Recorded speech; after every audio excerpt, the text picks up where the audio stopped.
নমস্কার সবাইকে, কেমন আছেন? আশা করছি আপনারা সবাই খুব ভালো আছেন।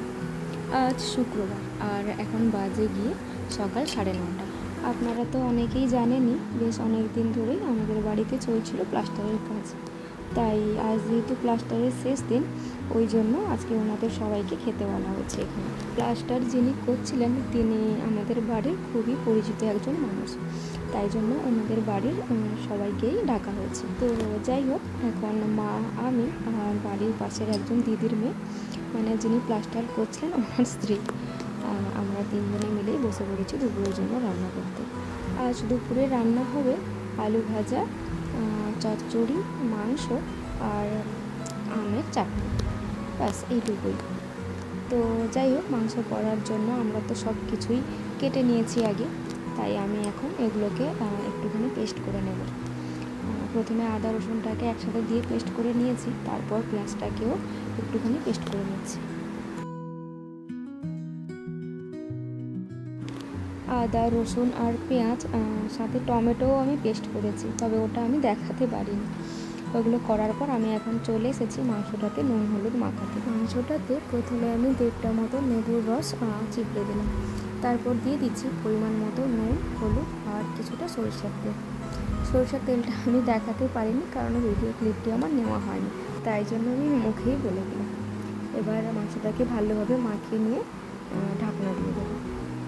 আজকে মাংসটা আমি একটু অন্যভাবেই রান্না করব, অন্যান্য দিনগুলোর থেকে একটু আলাদা। চলুন তাহলে দেখে নিই আমি কীভাবে রান্নাটা করছি। প্রথমে মাংস রান্নার জন্য মাংসের আলুটাকে ভেজে নিচ্ছি।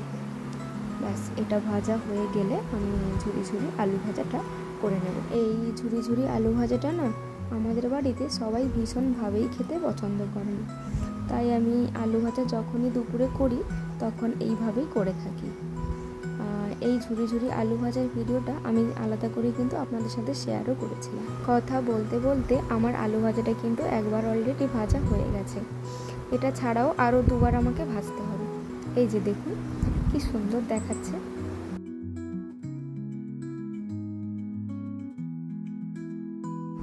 আলু ভাজা হয়ে যেতে এখন আমি বসিয়ে দিয়েছি চচ্চড়িটা। চচ্চড়িতে মশলা হিসেবে আমি দিয়েছি ওই শুকনো লঙ্কা ফোড়ন আর পেঁয়াজ কুচি। ব্যাস, এটাকে একটুখানি নাড়াচাড়া করে দিয়ে দিলাম সবজিগুলোকে। ব্যাস, এবার এটাকে পরিমাণ মতো নুন হলুদ দিয়ে ঢাকা দিয়ে দিলাম। ততক্ষণে চলুন আপনাদেরকে গ্যাসে ওই যে দিদির মেয়ে ও চাটনিটা বানাবে। তো আমি এদিকে একটু ক্যামেরাটা যেহেতু করছিলাম, তাই খুন্তিটা নাড়ছিলাম আমি, আর মশলাটা দিচ্ছিল ও। তো চাটনিটা কিন্তু ওই রান্না করবে। আমের চাটনি করার জন্য প্রথমে কড়াইতে তেল দিয়ে 2টো শুকনো লঙ্কা তেজপাতা দেওয়া হলো, তারপর দেওয়া হলো কিছুটা জিরে। এবার এটাতে আমটাকে দিয়ে দেওয়া হবে।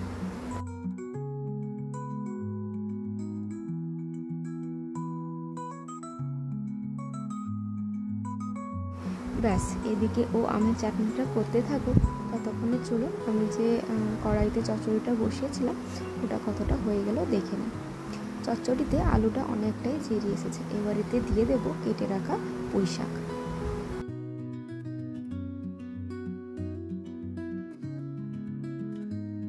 চচ্চড়িটা হয়ে যেতে আমি নতুন একটা কড়াই নিয়ে নিয়েছি, এতে আমি মাংস রান্না করব। মাংস রান্নার জন্য প্রথমে কড়াইতে পরিমাণ মতো তেল দিয়ে ওতে 3টে শুকনো লঙ্কা, 2টো তেজপাতা আর 8টা মতো এলাচ আর লবঙ্গ দিয়ে দিয়েছি। এবার ওই তেলে দিয়ে দিচ্ছি আগের থেকে মাখিয়ে রাখা মাংসগুলোকে। আমি ভিডিওর শুরুতেই বলেছিলাম আজকে আমি মাংসটা একটু অন্যভাবেই রান্না করব, তাই আপনারা তো দেখতেই পেলেন তেলে মশলা কিছু না দিয়ে প্রথমে আমি মাংসটাকেই দিয়ে দিলাম। এবার মাংসগুলোকে বেশ কিছুক্ষণ ধরে নাড়াচাড়া করব, যাতে মাংসের আঁশটে গন্ধটা 50% মতন চলে যায়, মানে মাংসের রসটা যেন কিছুটা শুকিয়ে যায় আর কি। রসটা কিছুটা শুকিয়ে যাওয়ার পর এতে দিয়ে দিলাম পেঁয়াজ বাটাটা। পেঁয়াজ বাটা দেওয়ার পর এবার দিচ্ছি আদা রসুনের বাটাটা আর দিলাম কাঁচা লঙ্কা। এবার দিয়ে দিব টমেটো পেস্ট। টমেটো পেস্টটা আমি দেখাতে পারিনি গ্রাইন্ডার করার সময়, তাই জন্য আপনাদেরকে ওটা মুখেই বলে দিয়েছিলাম। এবার দিয়ে দিচ্ছি হলুদ আর কাশ্মীরি লঙ্কার গুঁড়ো, কিছুটা এর মধ্যে ঝাল লঙ্কার গুঁড়োও দেওয়া আছে। এবার মাংসটাকে ভালোভাবে নাড়াচাড়া করে ঢাকিয়ে দেবো।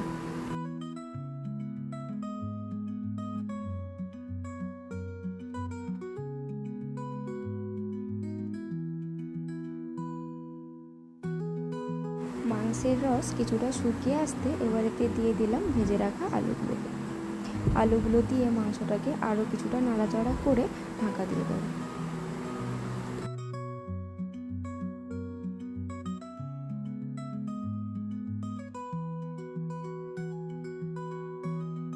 দেখুন মাংসের রসটা আগের থেকে এখন অনেকটা কমে এসেছে। এবারেতে দিয়ে দিব বেটে রাখা একটু কাজু। এবার মাংসটাকে ঢাকা না দিয়ে কষাতে থাকবো। এই যে একজন এখানে গন্ধ শুকতে শুকতে শুয়ে পড়েছে।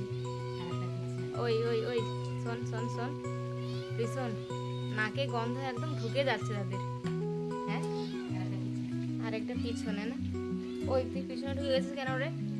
আয় শোন শোন শোন, এই যে লেগে যাবে আগুন রে।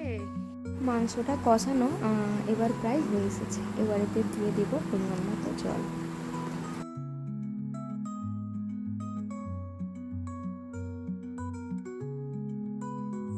এবার মাংসটা জল দিয়ে মিনিট 10 মতো ফুটিয়ে নিলেই নামিয়ে নেব। রান্নার শেষে আমি ভেবেছিলাম যখন খাওয়া দাওয়া হবে তখন আলাদা করে একটা ভিডিও করব, কিন্তু তখনকার না ভিডিও ক্লিপ কোনো আমার নেওয়াই হয়নি। তো যাই হোক, আজ তাহলে ভিডিওটা এখানেই শেষ করছি। সবাই ভালো থাকবেন, সুস্থ থাকবেন। ভিডিওটি কেমন লাগলো সেটা কমেন্টে অবশ্যই জানাবেন, আর ভালো লাগলে একটা লাইক করে দেবেন। ধন্যবাদ।